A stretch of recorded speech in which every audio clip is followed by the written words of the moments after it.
This is my second take at this video. I did one, well, a few days ago on this subject, and then I got so bored editing that video that I just thought, I can't put this out. I don't know, I was really flat. It's been a bit of a difficult week, and yeah, I'm gonna reshoot the video. I'm in a better frame of mind today, so here we go. Okay, so this video is going to be about a question that I get a lot, or questions and comments really, and it's of course about my hands. And I've never discussed it before on this channel because I didn't really want to be known as that guy who's got like a finger missing. I just want to be known as like a good guitar player, full stop. You know, I don't want people to qualify it with that remark, and I've never thought like that.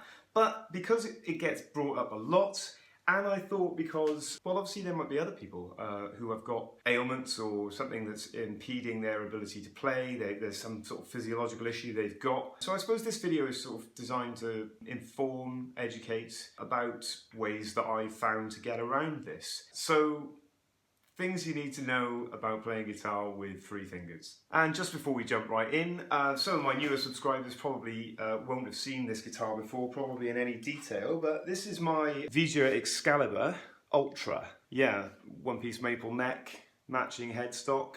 Don't know if you can really see it on here. It's got quite a nice bit of light flaming in the back of the neck, and that is a carbon fibre. These don't have truss rods, so that's a carbon fibre strip in the back of the neck. It's got a subtly angled neck joint on it. It's got a battery thing because it's active. Yeah, so it's an older body, flame maple top. You can see that this one, I think this is about 2010, this guitar.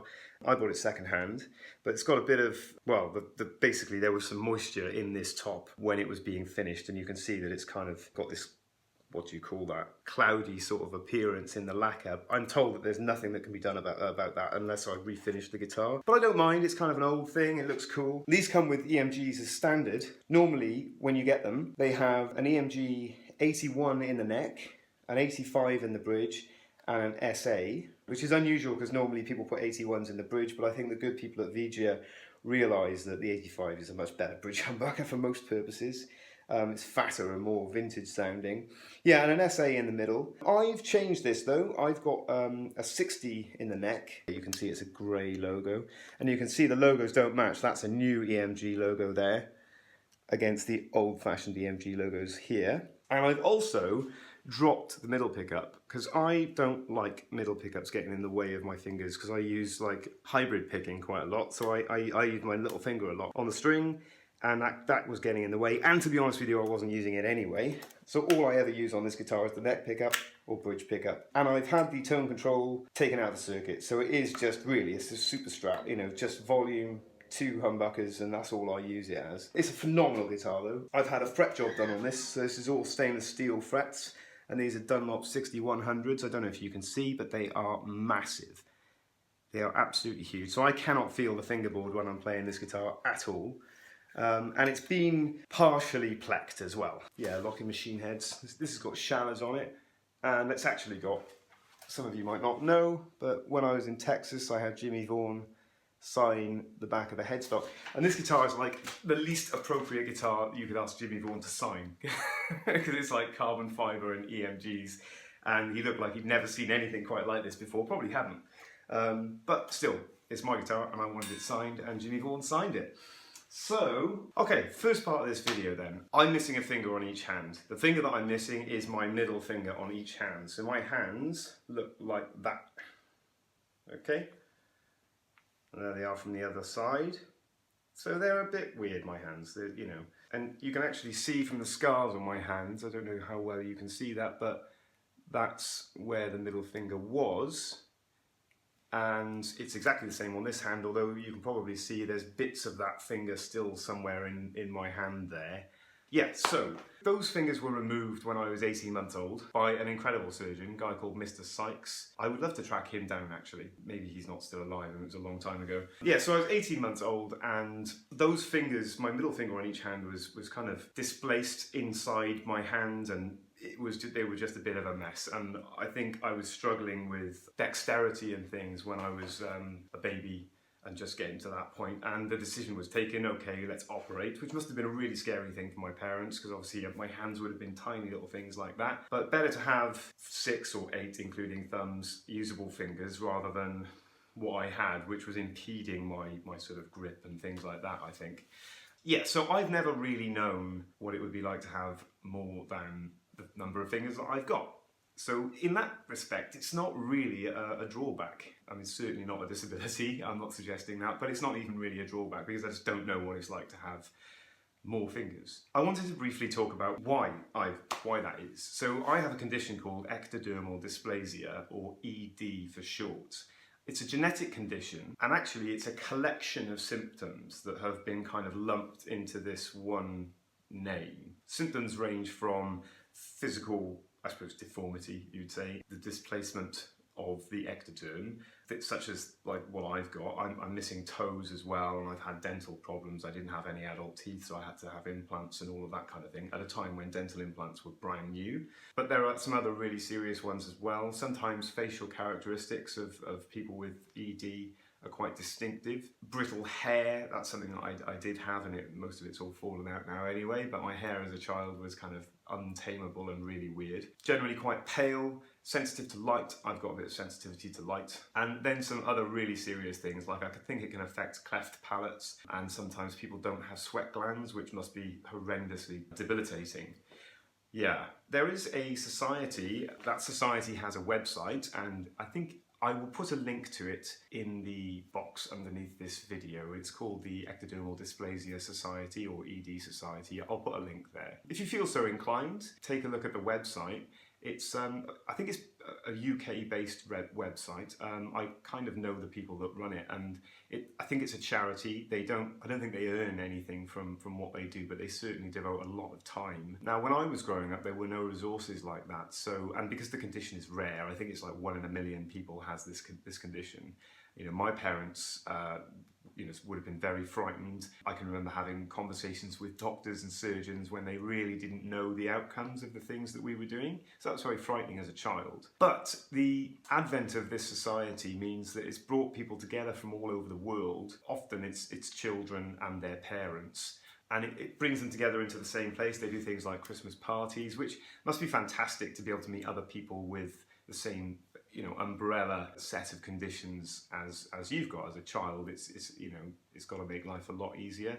I hope that's answered the question, and I want to move on to the last time I shot this earlier in the week. I tried to do like 5 things or 10 things, and that format didn't really work for this video, so I thought maybe I just sort of generally do some playing and talk about what I've had to do to overcome the absence of a finger in my playing. And I hope if there's people watching this video who maybe have 2 fingers, I mean, like Django Reinhardt had 2 fingers after the fire, and he was a way better guitar player than I am. So, it's possible to play guitar with 1 finger.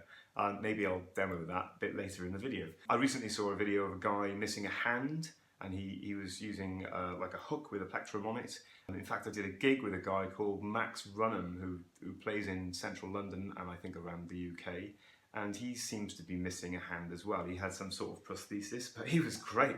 Really impressive guitar player. So yeah, if you haven't got the full complement, it doesn't necessarily matter, and there are ways and means around it. Admittedly, I mean, missing a finger is not anything like as severe as some of these other people have had to contend with, or as difficult. However, it did present its own challenges, and my physiology, the physiology of my hands, presents other challenges apart from the fact that I'm actually missing fingers. Chords. I started playing when I was 8 years old. On my 8th birthday, my dad bought me a guitar, and he was my guitar tutor for the first few years of my playing, and then became my sort of coach after that. And he was fantastic at finding new ways for me to be able to play things. So like when I was trying to learn things like the Ultimate Warrior theme tune and stuff like that as a kid, and Guns N' Roses stuff, my dad realised really early on that I wasn't going to be able to necessarily play the chords the way that would be traditionally taught. And I think there's a really interesting point here. I've watched videos aimed at beginner guitar players, how to play all the first position chords and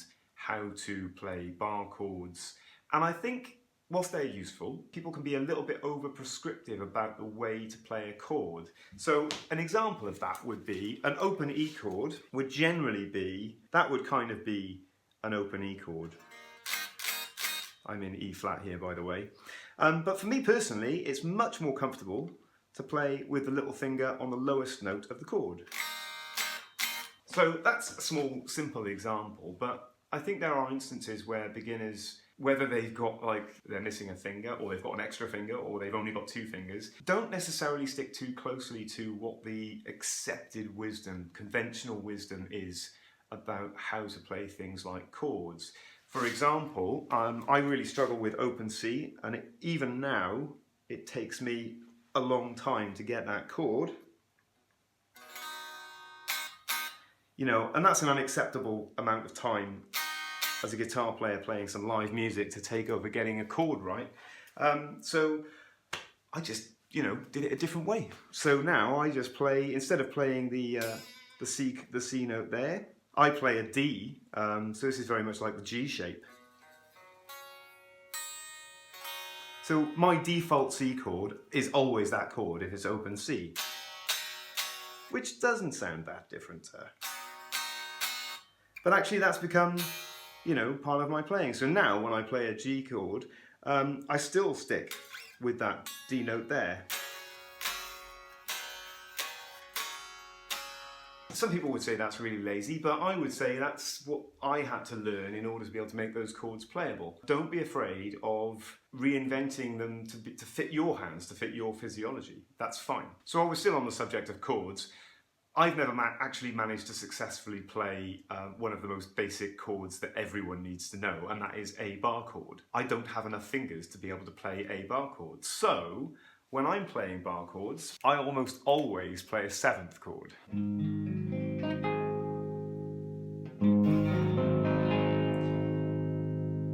It's beyond my ability to flatten this finger out comfortably and still retain muting at this part of my index finger. So I've just given up on that. I've not tried to flog a dead horse. So I always play 7th chords. And the same goes with the bar chord, the minor bar chord that starts on the A string. I'm still playing a minor 7, or yeah, is that a minor 7? I think that is a minor 7, isn't it?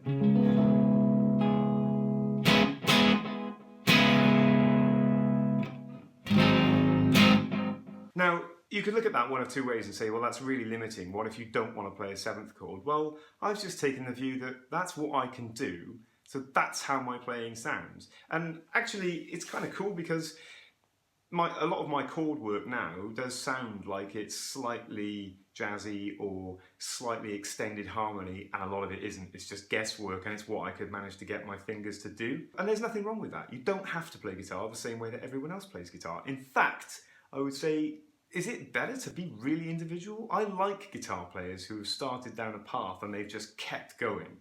And they've ended up as this super original guitar player, nothing like anyone else, not playing the same licks or playing the same chords. I find that really interesting. So if you've got a natural physiological change about your person, think of it as a strength. And my final note on chords, and again this goes back to my dad and really his thinking, he was very willing to be sort of quite exploratory about putting chords together for me to use. I've ended up using a lot of inversions and triads, and because obviously triads have 3 notes and I've got 3 fingers, when I do sessions and things, people pick me up on a point and say, well, what's that? And now it's been such a long time, these things have been in my playing vocabulary, I don't even know what they are. But again, it's given me sort of useful tools to sound different. So some examples of simple ways that I approach chords. Here is an A minor 7, which as you can see is really, really simple. It's 3 fingers on 1 fret. Or it can just be that.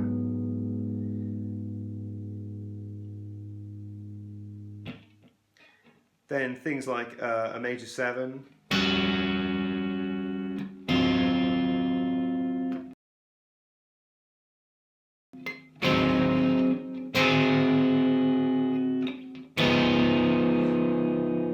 If I'm right in thinking that's the first inversion of a D7 chord, so I'm not playing the bottom note. I could play the bottom note if I wanted to, but the way that I think now is I'm perfectly happy to have that major 3rd sat on the bottom of the chord. And I know some people would say that that's like D over F sharp or whatever. I don't think like that, but yeah, that's kind of the way that I would do that. Yeah, and if you add all these things together,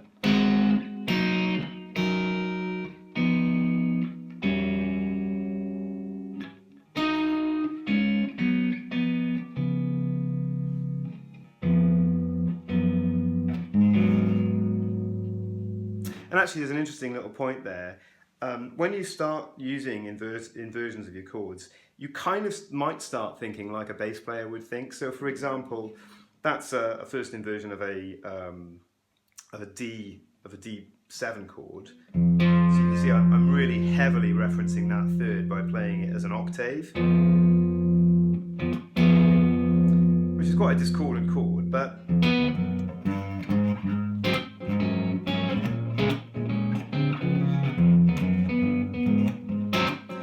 so yeah, if you start doing that, you start exploring those easy ways for you to play, over the years you'll start thinking, well, at least it might give you ideas. There isn't really any more explanation needed there. That's kind of how I think about chords, as halfway between a bass line and a chord itself. And yeah, I can't play open F, and there are some really complicated extended chords that I can't play, and I'll just never be able to play them. But I can create the effect by just using a triad or a dyad, or sticking an open string in there. Yeah. If that's an interesting topic to you and one that you'd like me to explore more, leave some comments in the comment section and I will explore it more. But for the sake of this video, I'm not going to labour the point on that anymore. Okay, so my next point is going to be about using your little finger when you're playing. I'm going to make this a really short point, but a lot of guitar players who have the full complement of fingers, and they don't use their little fingers. And that's okay, that's fine. But I'm used to kind of seeing that thing where guys are playing and their first three fingers they're doing all the work, and the little finger's kind of curled up and not really ever doing anything at the end. I would say, certainly from my perspective, I've had to make maximum use of the resources that I've got. So I use all three fingers. In fact, with me, my middle finger is the one that I find most difficult to use. The articulation of that joint is a bit strange. I can't bend it in certain situations, but we'll get into the physiology issues later on. If you've got two fingers, maximise the potential of what you've got. There's a fantastic Guthrie Govan video, which I think is really good for strengthening exercises with all of your fingers. And I think if you search for something like Guthrie Govan bending, he does this exercise where he plays a note and then bends up to the note, and he does that with every finger. So it would be sort of like, and then you do it with the second finger. I'm not going to be able to do this.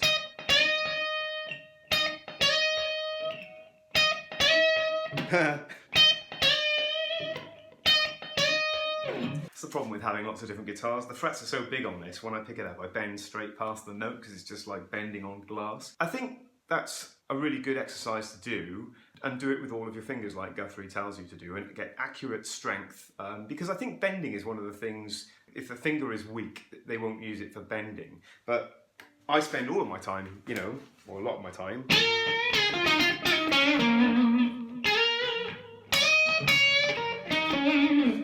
my little finger's not very big, but I've strengthened them to the point where they are now my main bending finger. So it can be done. I would encourage you, if you've got 3 fingers, 2 fingers, 1 finger, maximise its potential and strengthen it as much as you possibly can.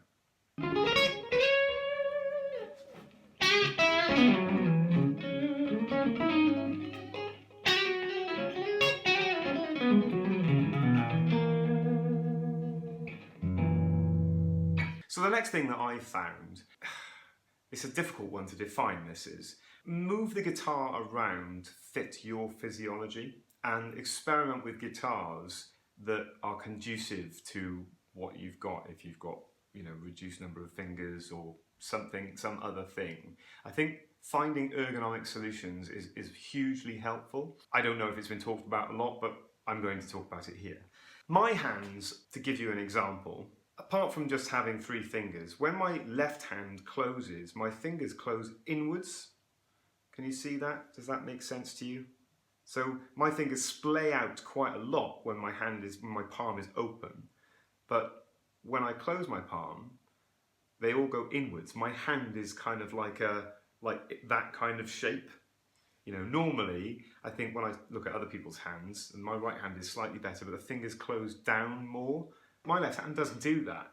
So that means when I'm playing guitar with my thumb over the top of the neck, like that, look at what my fingers are doing on the fingerboard. They're all pointing to the same place, which I can't move them. I can't physically stretch them. That's, this over the top method for me is, well, it's okay, but it's, you know, it's okay for me if I want to play sort of a, you know, that kind of a chord, but the moment I want to open my fingers out, they won't do it unless I flatten. So this is something Rob Chapman talks about on his channel a lot, technical issue. So I have to change my whole, everything, my whole hand, you know, alignment. And if you look at what happens when I go back to, so that's me playing a wide interval chord. So if I go back now, I'm going to go back to playing, you know, a seventh or something like that. But you'll see what happens to my hand behind the neck. That's the movement. Now this movement has become the single most important movement in my playing. So when I'm playing blues licks, I can kind of get away with being sort of, you know, fairly conventional. But I can't reach any further. The moment I want to start playing something wider, I go back to that position there.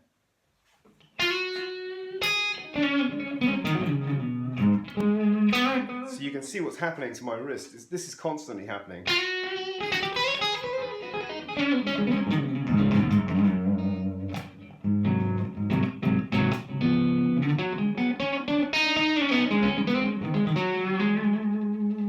Okay, so I mean, I don't know what level you're at, so that might seem like a really obvious thing, or it might just be something that you hadn't thought of.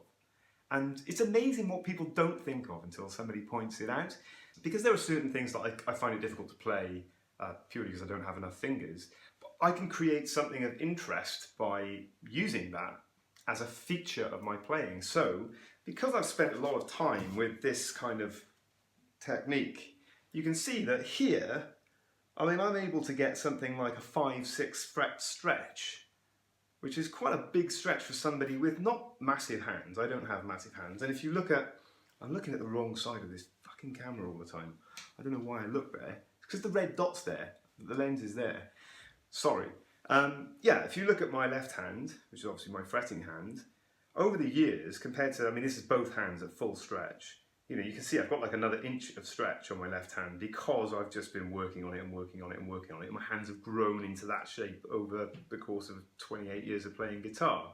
But this is cool because it kind of allows me to play some interesting things. I've emphasised that technique. So further up the neck.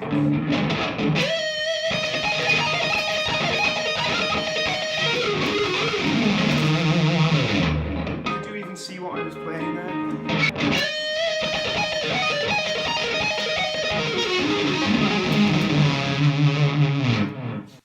Yeah, a bit of a dodgy lick, but you see the point. I've taken perhaps what is a natural advantage, and perhaps I'm able to stretch my fingers more and turn that into a feature of my playing. It's all because I've learned a bit about the ergonomics of my own body, and this is directly related to fairly extraneous things like how high do you wear your guitar? You know, if you've got two fingers, that's all you've got, and you need to get around the guitar and you need to make massive stretches. Well, it might be best that you go Sean Lane on it and wear your guitar really high to maximise that, to give you that sort of feeling if you need it. You know, I look at guitar players who wear their guitars quite low. They've often got quite big hands. You know, they've got naturally quite a good reach. But for someone like me, that's a nightmare. So I have to compromise. I wear my guitar at sort of a medium height, which allows me to do a number of different things. If I'm playing here,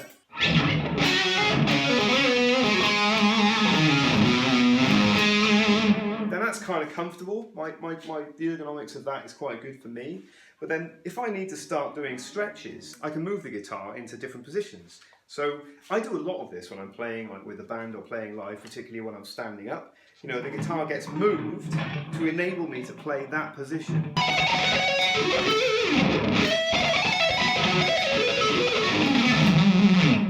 Yeah, so I wear the guitar at height, which is conducive for that, and I carefully consider what that height is. It gives me enough room to be able to move the guitar around in my hands to change how I'm doing that in order to give me more reach and more span if I need it. I can drop my shoulder and move the guitar around.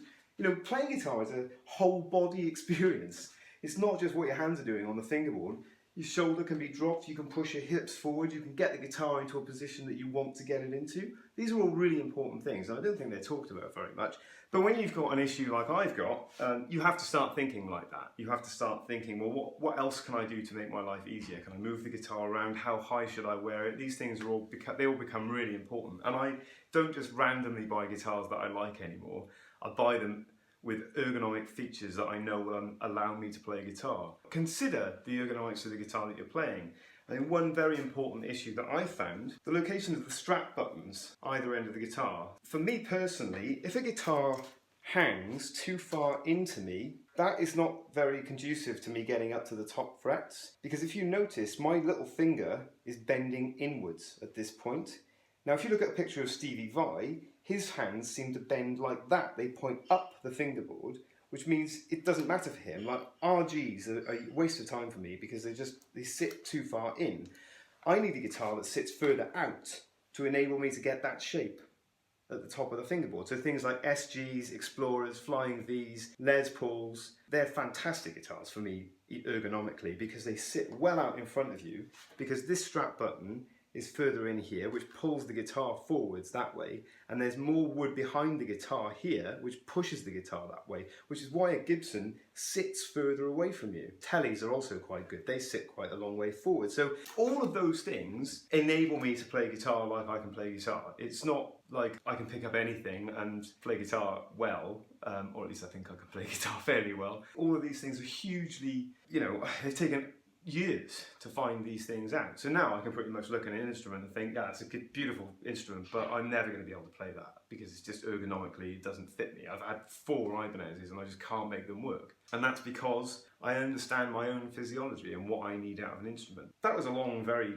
convoluted way of saying, understand your requirements as a musician, as a guitar player, what your physiology needs, and work towards finding that thing. Get past, I think it looks cool to play high, or I think it looks cool to play low, or I really like strats. You've got to get past all of that, and you've just got to think, what is the best thing? Alan Holdsworth was playing those crazy little Steinberger guitars really high, and his guitar playing was amazing. That's what, he understood that. And Slash can get away with a Les Paul around his ankles because he's got massive hands, and he always picks the guitar up like this to play a solo.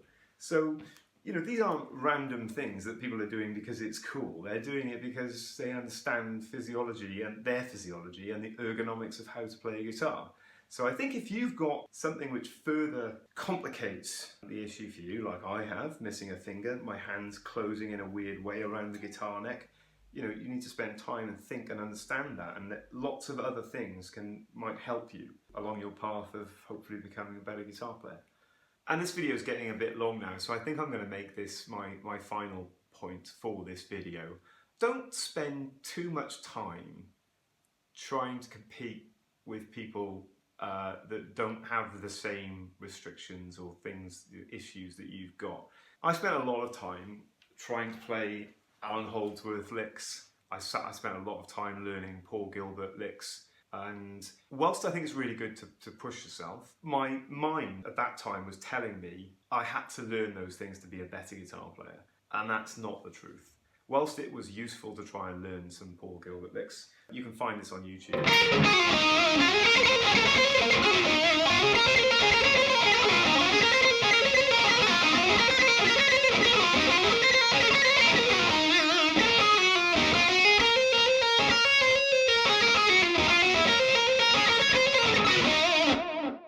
That's the lick. I can't really play that lick, and I will never really be able to play that lick because it's a 4 finger per string or 4 fret per string pattern, and Paul Gilbert has a finger waiting over every fret to play the next note. So yeah, I've kind of done it. It was good to learn it, but I'm not going to judge myself because I can't play it. I've accepted that I can't compare myself to other guitar players because I'm just not the same as other guitar players. There's another one, like a Sean Lane 5-note pattern that I've learned, and it's pentatonic. So if you're going to play it in sort of like B pentatonic, this is what it would be. Now I can't really get that much quicker than that, and there's a reason. When Sean Lane plays it, he plays it with his 3rd finger and then starts the run again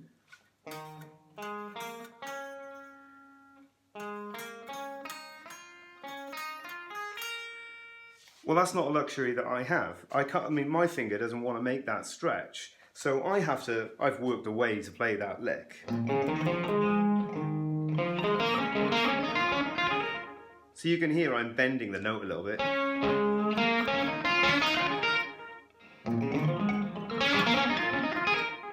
I'm never going to be able to play that as quick as Sean Lane plays it because he's got another finger to play that note. And I can understand why the mechanics of my hands will not allow me to play that as quickly as he did.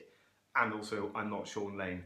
There is that. Even if I had like 8 fingers, I probably wouldn't be able to play as fast. But you can see what my point is, can't you? Find things that work for you and your physiology. If you've got 2 fingers, then, or 1 finger, play to your strengths. So personally, for me, I do a lot of 3-note per string stuff because I've got 3 fingers.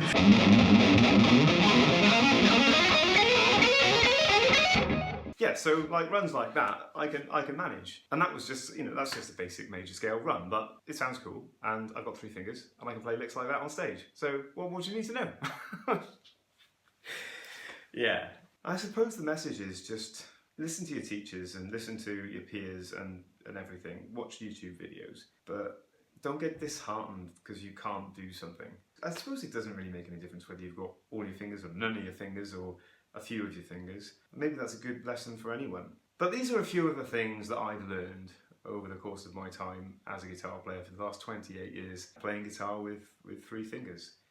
And I wouldn't change it because it's given me individuality in my playing. I'm really, really proud of it, and I think you should be too. If you're playing guitar with some sort of impediment to that, you know, don't give up on it. Don't compare yourself to other people. Never compare yourself to other people anyway. And just be proud of what you've achieved, really. You can do it. This has turned into a motivational video. What a pile of shit. I hope you enjoyed this video, and if you did, please give it a like and subscribe to the channel.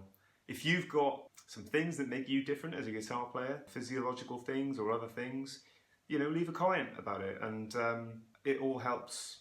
I think it just all helps all of us with our levels of commitment and passion to keep doing this stupid thing that we're doing, which is playing guitar. Thanks for watching the video. I really appreciate it, and see you again soon, guys.